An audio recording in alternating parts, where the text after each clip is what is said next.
Ok?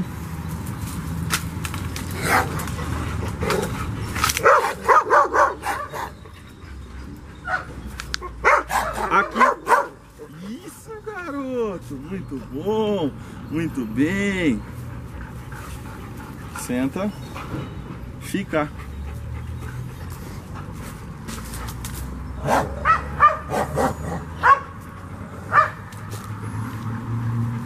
Ok.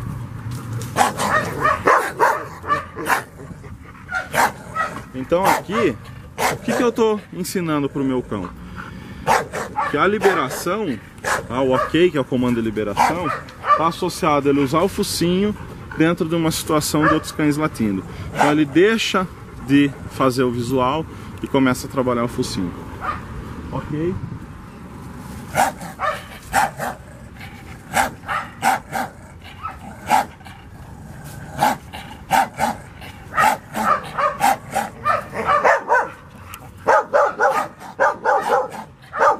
Muito bom, cara.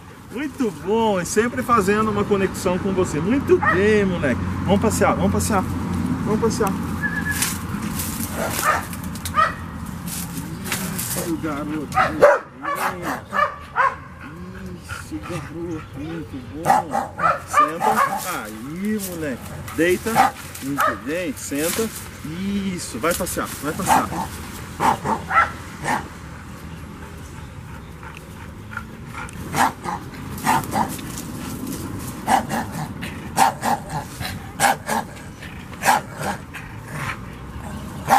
Então, só para reforçar para vocês, a obediência tem um papel importante em alguns casos?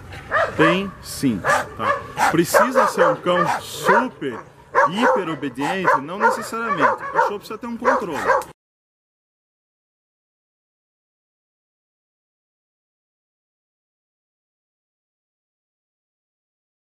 Tá?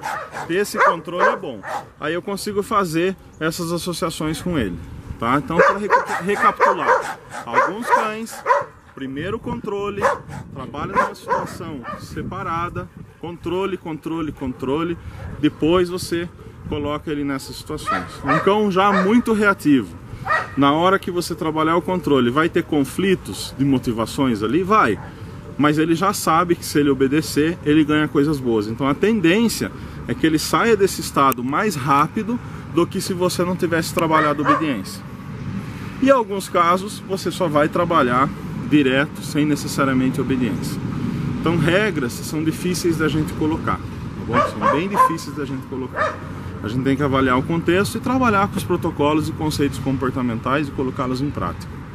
Espero que esse vídeo tenha vindo a somar um pouco mais no contexto da reatividade. Lógico que eu não tenho aqui um cão reativo, ele sempre foi socializado. É o meu cachorro, vocês veem que ele é tranquilo com outro cachorro. Não liga mesmo, até dá sinais de apaziguamento, mesmo que eles estejam latindo. Mas a ideia é mostrar um pouco esse contexto do que pode ser feito. Lógico, aqui eu aproximei muito por ser o meu cachorro reconhecer, mas vamos supor nessa situação esteja trabalhando reatividade com um cão reativo mesmo. Vou trabalhar a obediência na casa dele, sem distração, obediência, obediência, obediência. Depois eu começo a trabalhar a obediência na rua, sem distração, tá? Sem estar em portões com cães latindo.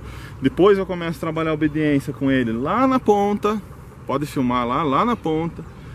Vou trazendo ele cada vez mais próximo, até eu perceber o ponto em que ele se incomoda com os latidos. Quando eu perceber esse ponto, se ele quiser sair da situação, eu saio com ele. Se ele não quiser, eu aguardo, ele estabiliza o comportamento e eu começo de novo a trabalhar a obediência, fazer conexão com ele. Ah, Ivan, mas você deixou ele sair do ponto, né?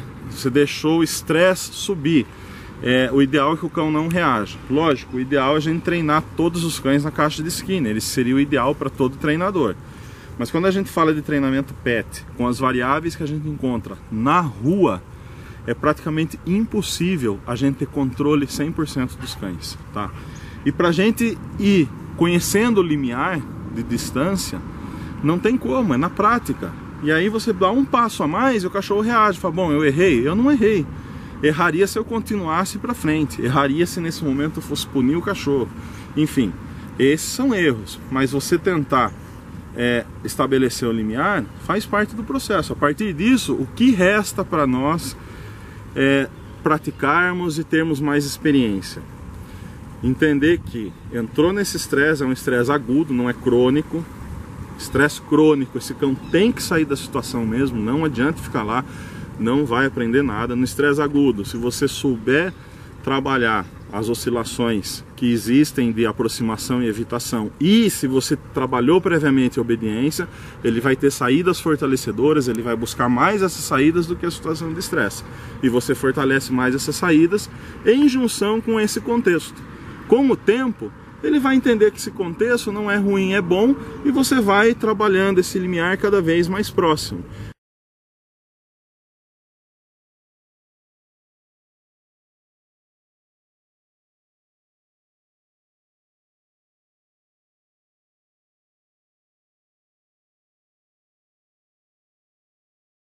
Até você começar a dar o passeio para o cachorro e ele não vai nem ligar para os outros cães lá, ó, tá deitado aqui, entendeu? Não tá ligando para os outros cães, vê se ele tá preocupado. Até os outros cães pararam de latir. E é assim que poderia ser feito um tipo de trabalho, poderia, tá? Eu falo poderia porque vocês que devem avaliar cada caso. Por favor, não fiquem presos a uma forma de pensar, tá? E eu também não tô aqui querendo ditar regras para você, eu faço assim, tem que ser assim. Eu tô falando alguns caminhos, tá? Se isso vai servir para alguns ou não sei. Para mim serve e eu sei o que eu tô fazendo e sei classificar isso nos conceitos comportamentais. Não é uma coisa que eu tô fazendo porque eu tô copiando o outro ou acho que é assim. Tá bom? Então esse seria o nosso quarto vídeo prático de reatividade. Lógico, como eu enfatizei, aqui não temos um caso de um cão reativo, mas eu usei como exemplo desse contexto.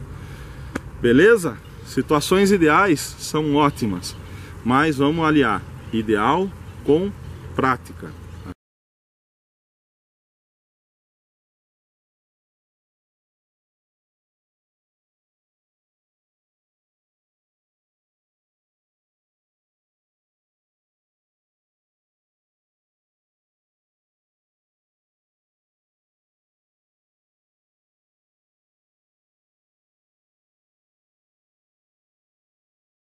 Quando a gente entra para a prática, a coisa muda um pouco. Então a gente tem que ser mais elástico, mais dinâmico, mais flexível. Não ficar preso assim, saiu, eu tenho que tirar da situação. Entrou no limiar, mostrou um pouco de estresse, calma, observa. Avalia o comportamento do cachorro, avalia o tônus muscular, a respiração, os sinais de estresse. Se está muito, se não está, se ele congelou. Enfim, uma série de coisas para avaliar. Agora, emitiu um pouco o sinal de estresse, ok? Eu vou aliviar um pouco e vou começar a trabalhar novamente.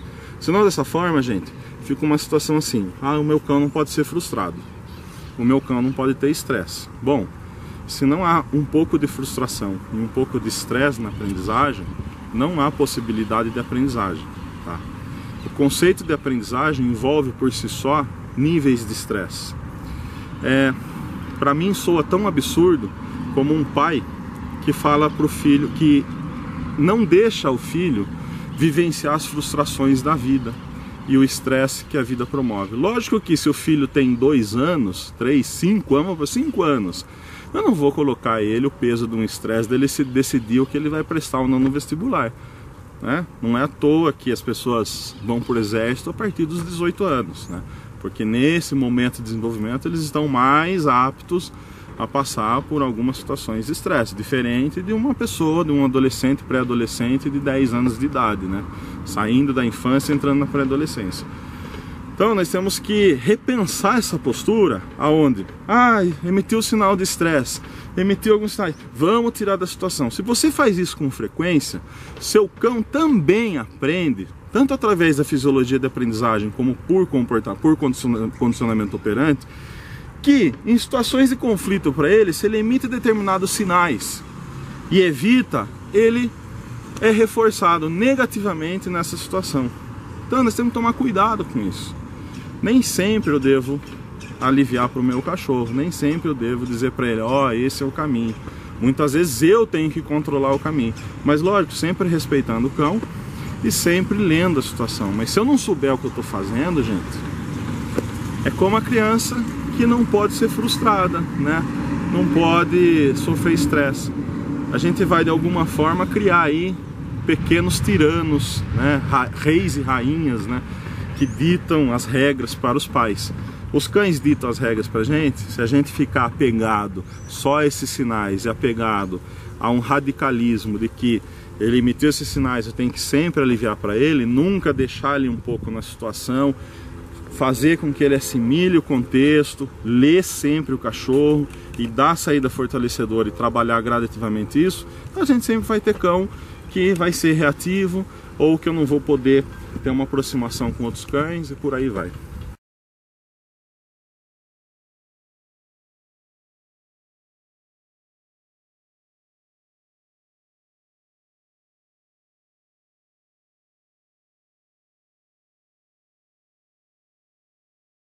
Beleza?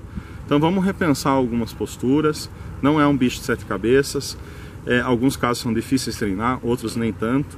Tem várias formas de treinar. E aí basta a gente ir desenvolvendo essas formas dentro da metodologia científica, dentro do comportamentalismo, entendendo de comportamento canino. Eu sei que ficou repetitivo algumas coisas, mas em resumo é isso que eu queria colocar. Já fui criticado por em alguns dos vídeos, mas você deixou o cachorro chegar a reagir. Eu convido a esses que estão criticando a fazerem os vídeos deles mostrando os processos, não colocando 5 segundos de vídeo no Instagram ou 10 segundos de vídeo no Instagram de um contracondicionamento dizendo que está trabalhando a reatividade. Eu quero que vocês consigam trabalhar os processos com as variáveis, mostrando a realidade do contexto brasileiro, que é totalmente diferente da realidade de outros contextos. Aqui as casas são próximas, os portões são próximos, a rua, a calçada e o portão é muito próximo, a arquitetura urbanística não facilita a questão da reatividade, pelo contrário, tem cães soltos em todos os locais. Sendo que nos Estados Unidos os cães ficam dentro dos lares, as casas são mais distantes, exceto nos grandes centros urbanos, tem algumas casas mais próximas, mas esses cães, via de regras, ficam dentro do apartamento, dentro da casa, e tem um contexto muito mais favorável ao cão não reagir como reage aqui. Então nós temos que adaptar esses contextos antes da gente ter a pretensão de começar a ditar regra para os demais, tá? Porque ditar regras para os demais só falando, não mostrando, não apontando caminhos,